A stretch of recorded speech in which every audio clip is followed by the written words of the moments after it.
Hey, this is Clint. Welcome to Sweetcast.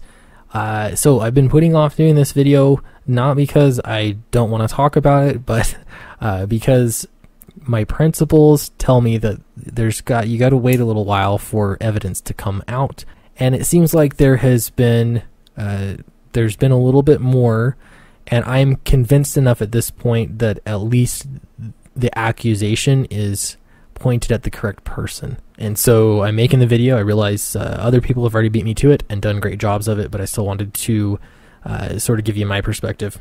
Another devastating sexual abuse in the comics industry. All right, and this has been blowing up on Twitter for the past, now we're going on day 3. Yeah, it gets really messy, so we'll get to the meat of it here.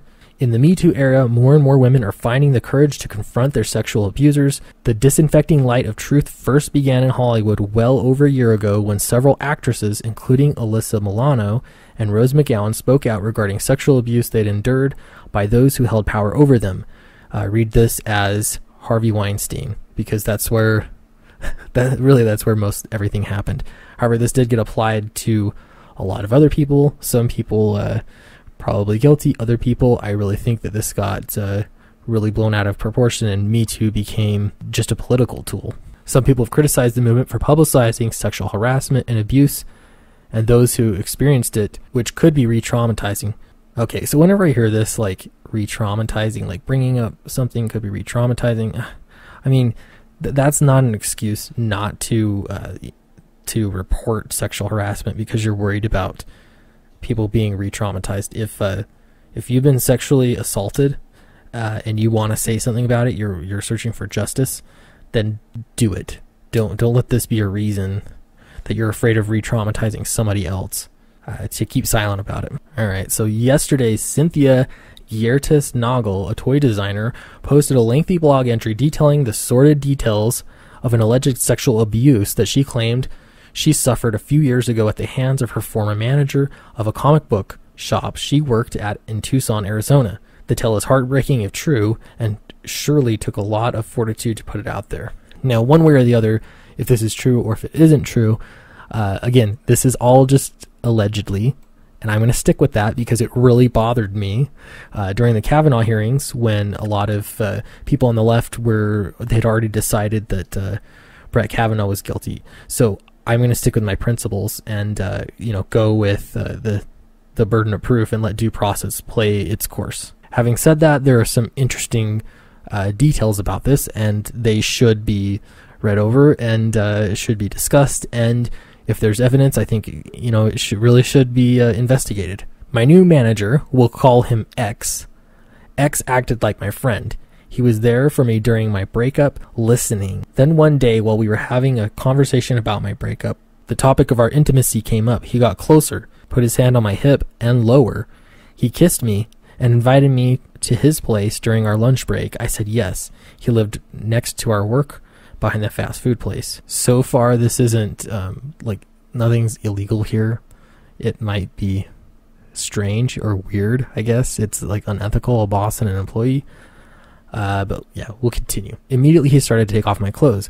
I can't stop shaking. I couldn't say anything, but I'm nervous. I couldn't look at him. He slaps my face. Okay, now for me, this is where things start really getting weird. I couldn't do anything after that. I let it all happen and went straight to work after. I wanted to forget without giving details. There wasn't an ounce of love in what just happened to me. So this was, vague. The implication is that they had sexual relations, and it sounds like not consensual. I mean, that's really what it sounds like, or at least under coercion, which is essentially the same thing. If true, this sounds a lot like sexual assault. Cynthia continues with one shocking detail after another. Then she details the stories of X involving sex with minors. Okay, now things are elevated to a whole other level. I've spoken to other girls recently that have experienced abuse and manipulation from X when they were vulnerable, susceptible, and some were even underage. I'm so grateful for them. It's helped me tremendously getting through this. Disgusting to say the least, but another detail that stood out for us was this one, which got social media twerked. And that detail is, He works in the comic book industry, and I want this to be a warning for those he works with and around. So immediately everybody's trying to figure out who this creep is. When this was revealed, it was simply a matter of determining which comic shop she worked at in Tucson.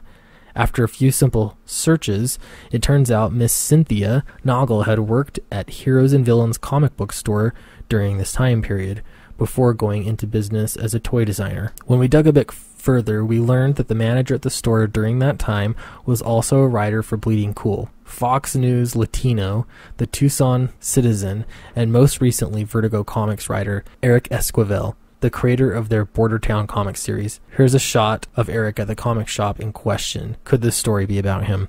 Of course the story is about him. It doesn't make any sense for it to be about anybody else, because he's the only one that meets that description. Now, if this was happening to me, and I'm thinking back to the Kavanaugh hearing, Brett Kavanaugh immediately wanted to say something about it. He wanted to refute this. So far, I have heard nothing from Erik. In fact, his Twitter account is disabled or shut down. There's nothing there. As soon as I saw his name, I went immediately to his Twitter to see his response. There's nothing there. We're just following the details that were offered by Cynthia, and it seems perfectly clear who Cynthia is trying to implicate. As of press time, all we know is that it is Cynthia's side of the story, and she has not responded to our request for comments. Mr. Esquivel has locked down his social media, and we cannot get a comment or confirmation from him. The only thing we can safely say for certain is that Cynthia claims that she was sexually abused by someone who works in the comic industry, and that it was someone she used to work for in 2012 to 2013. And we know that she used to work for Erik Esquivel during that time. Okay, and then that brings kind of a whole new light to some of the tweets there. Okay, and so we've got his lockdown Twitter account, which in and of itself doesn't mean, again, if this is an allegation at this point, it doesn't mean anything other than he's talked to a lawyer. Having said that, it would be pretty easy to refute if he didn't work there at the same time or anything like that, but her story matches up. So I mean, there's nobody else in question. Everybody knows that is who the accusation is pointed at, and so he has gone silent. Okay, so the other part of this that is not surprising to me, but it is worrying to me, and that is that there's so many some of our favorite people, favorite SJWs on Twitter, they're not sure where to go. It's kind of fun to see them scatter, but some people are requiring evidence. They're looking for a more solid allegation when they would not give someone like Brett Kavanaugh that same benefit of the doubt. They wouldn't give anybody, if they're moderate or leaning right, that same benefit of the doubt. And so it seems really disingenuous to pretend like you're the savior of all women and you believe sexual assault victims, when you're only willing to believe sexual assault victims as long as they're not blaming anybody on within your political ideology. So there are some people that are starting to come out and basically throw him under the bus.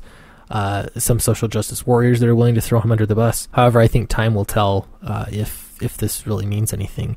Now, the bigger question to me is, what of Vertigo? Are they going to continue employing him and publishing his work, or is he done? Is this the nail in the coffin? The fact that he deleted his social media account, to me, I mean, he's in trouble.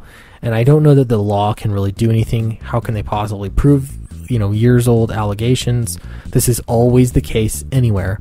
However, in today's day and age, is he going to be working in comics again? Honestly, I don't think so, at least not for the time being. So I'd love to hear what you think in the comments below. Am I overlooking something, or is there enough evidence that this should be investigated by the police? And if you haven't yet, please subscribe. I would love to have you on board. I will see you next time.